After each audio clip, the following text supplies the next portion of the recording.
ఓం నారాయణ ఆది నారాయణ. ఓం శ్రీ భగవాన్ వెంకయ్య స్వామినే నమ. గురుబంధువుల రూపంలో ఉన్న సద్గురునాథులకు నా ప్రణామములు.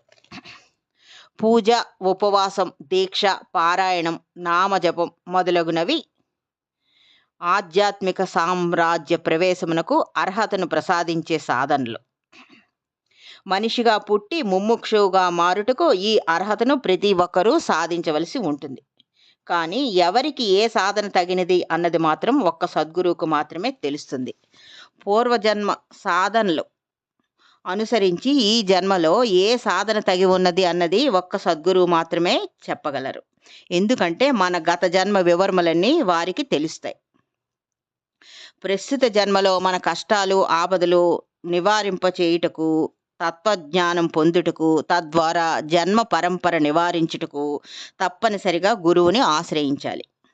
వారిని ఆశ్రయించిన భక్తులకు ఏ సాధన తగి ఉన్నది అన్నది వారు సూచిస్తూ ఉంటారు.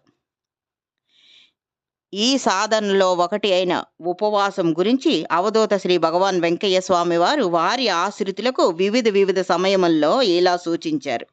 మంగమ్మ అనే భక్తురాలు శివరాత్రికి ఉపవాసం ఉన్నాను స్వామి అని తెలియజేస్తే శ్రీ స్వామివారు ఆమెకు ఉపవాసం నిషేధిస్తున్నట్లుగా ఇలా అన్నారు. అన్నం చూస్తూ ఉళ్ళమ్మ, తినేసిరా అని చెప్పి ఆమె చేత భోజనం చేయించారు.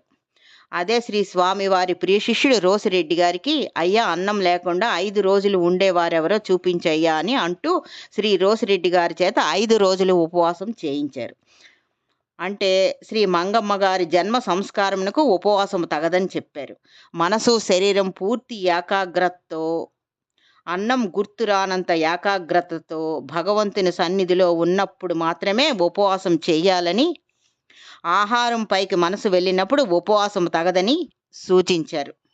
అదే రోసిరెడ్డి గారి జన్మ సంస్కారమునకు ఉపవాసం సూచించారు. అంటే ఎవరికి ఏ సాధన తగినది అన్నది ఒక్క సద్గురువు మాత్రమే సూచించగలరు అని మనకి ఈ లీల ద్వారా తెలుస్తుంది. ఓం నారాయణ ఆది నారాయణ.